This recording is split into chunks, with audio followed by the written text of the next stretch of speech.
Have you ever felt like you are drowning in a dry room? There is a silent trap in the modern world, a relentless storm of noise, opinions, and expectations that demands your attention from the moment you wake up. We live in an era of perpetual reaction, where our peace is a commodity bought and sold by algorithms. You feel anxious not because you are weak, but because you have no fortress. You have allowed the world to dictate the temperature of your soul, and as a result, you are shivering in the cold of other people's judgments. What if the most powerful psychological tool ever devised wasn't found in a modern laboratory, but in the words of a man who stood calm while the world demanded his head? Welcome to the Thinking Pillow. Today, we will navigate through the mastery of internal peace and the architecture of a bulletproof mind using the timeless, often misunderstood wisdom of Jesus. Jesus was not just a historical figure of faith. He was the ultimate practitioner of internal sovereignty. He faced betrayal, physical exhaustion, and the weight of a world in chaos, yet he possessed a stillness that terrified those in power. Most people seek peace through escape. He taught that peace is found through mastery. In the next few minutes, we aren't looking at religion. We are looking at the highest level of human psychological warfare. To win the war outside, you must first declare a ceasefire within. The problem is that we've forgotten how to be still. We've mistaken motion for progress and noise for importance. It is time to reclaim the throne of your own mind. The weight of your daily stress is actually a form of mental clutter. We are obsessed with the external, the bank account, the status, the feedback, but we ignore the internal ecosystem. Jesus famously pointed out that a house built on sand cannot stand when the floods come. Most of us are building our identities on the sand of external validation. When someone insults you, your house shakes. When you lose money, your house crumbles. This is because you have no foundation of self-authored peace. You are essentially giving everyone you meet a key to your emotional house and wondering why things keep getting stolen. Think about the physical sensation of your anxiety. It is a tightening of the chest, a shallow breath, a racing thought. This is the body reacting to a perceived lack of control. The master's perspective shifts the focus entirely. He didn't focus on changing the Roman Empire. He focused on the kingdom within. He understood that if the center is solid, the periphery is irrelevant. You are currently fighting 1,000 small battles on the outside, and you are losing because you have no headquarters. Reclaiming your peace starts with the realization that your external circumstances have zero authority over your internal state, unless you grant it to them. The perspective of Jesus is often mistaken for passivity, but in reality, it is the most aggressive form of self-control. When he spoke of turning the other cheek, he wasn't teaching cowardice, he was teaching the ultimate superiority. If someone can provoke you into anger, they own you. If someone can make you lose your cool, they are your master. To turn the other cheek is to say, your insult has no power over my frequency. I am so grounded in my own reality that your chaos cannot penetrate me. This is the psychology of non-reaction. It is the ability to observe the storm without becoming the storm. From this perspective, your higher self is like the eye of a hurricane. Everything around it is flying at 300 miles per hour, but the center is absolute stillness. Most people operate from the surface self. They are the debris flying in the wind. The master's protocol is to descend into the center. This requires a level of discipline that few possess. It means looking at your enemies, your debts, and your failures and deciding that they do not have the permission to color your thoughts. You aren't ignoring reality. You are governing it. You are choosing to operate from a place of abundance, even when the world shows you scarcity. This sovereignty is not a gift. It is a discipline. Jesus frequently withdrew to the wilderness or the mountain to pray in secret. In modern terms, This is the original monk mode. He understood that you cannot maintain a high frequency if you are constantly plugged into the low frequency of the crowd. The crowd is always anxious. The crowd is always looking for a scapegoat. The crowd is always afraid. If you spend 24 hours a day in the crowd, you will become the crowd. The wilderness protocol is the act of deliberate disconnection. How often do you allow yourself to be truly alone with your thoughts?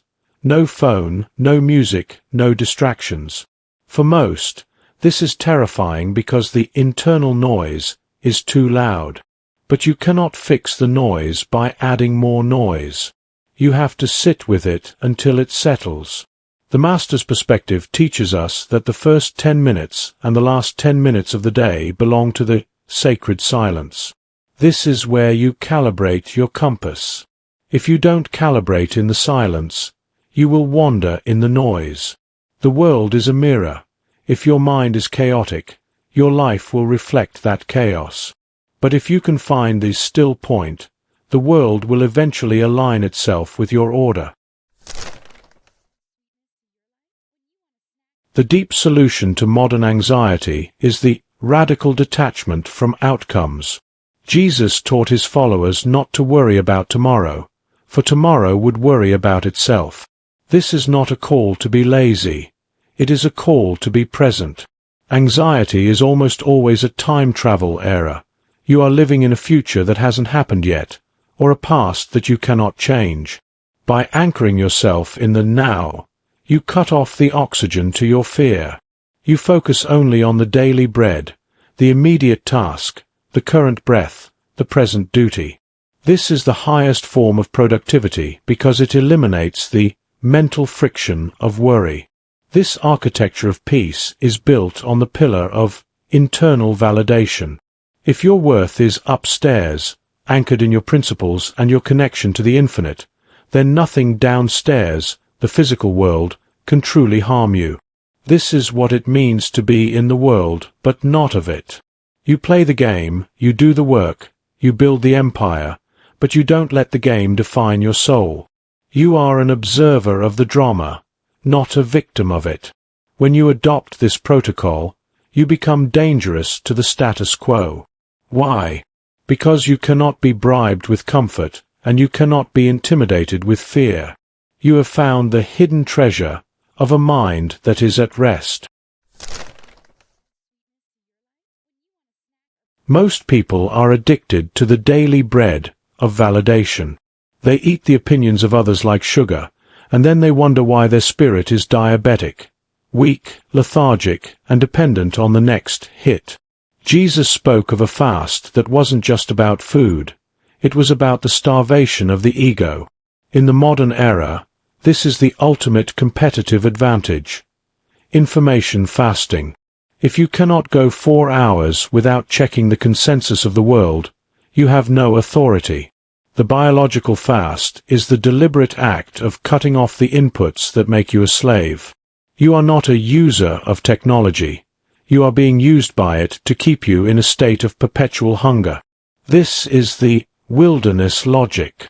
You don't go into the desert to find yourself. You go there to lose the parts of you that aren't yours. Every notification you ignore is a victory for your sovereign self. Every time you choose silence over the noise of a trending topic, you are building the muscle of the hidden man. The world wants you loud, reactive, and predictable. The Master's protocol is to be quiet, strategic, and untouchable. When you fast from the noise, your internal voice finally becomes audible. You stop asking, "What is everyone doing?" and start asking, "What must I do?" This is where true leadership begins, not in the spotlight, but in the shadow of your own discipline. There is a massive difference between knowing the path and walking it. Jesus didn't just teach, he executed. He lived a life of total alignment where his words and his actions were a single, unbreakable cord. Most people fail because they have a divided kingdom. They want success, but they love comfort. They want peace, but they entertain drama. A kingdom divided against itself cannot stand. Your lack of progress isn't a lack of opportunity, it's a lack of integrity. You are making promises to yourself at night that you break by noon. This internal betrayal is what creates the heavy soul you feel at the end of the day. The master's perspective on execution is binary. Let your yes be yes, and your no. This is the death of procrastination. It is the realization that every time you say, "I'll do it tomorrow," you are lying to the only person who can save you. To master your execution, you must stop negotiating with your lower nature. You don't try to be disciplined. You simply stop being a liar. When you command your body to work, it works. When you command your mind to focus, it focuses. This level of authority only comes when you stop seeking permission from your feelings. Feelings are the Pharisees of the mind, hypocritical, loud, and constantly trying to trap you in a cage of what if. Ignore them. Execute the mission. To walk the path of the Master, you must implement the Trinity of Sovereignty. This is your daily battle map. Pillar 1. The morning mountain. 30 minutes before you look at a screen, you must go to your mountain. This is 30 minutes of total isolation. No inputs. No music. Just your mind and the infinite. You are setting the law of your day. If you don't set your own law, you will be a subject of the world's law. Pillar 2. The radical no. Today, you will say no to 3 things that normally drain your energy. An unnecessary meeting, a toxic conversation, or the urge to prove yourself right. Your energy is your holy of holies. Guard it with your life. Pillar 3. The evening audit. Before you sleep, review your kingdom. Did you rule with justice? Did you act with courage? Or did you surrender your throne to fear? This plan is not a lifestyle hack. It is a reclamation project.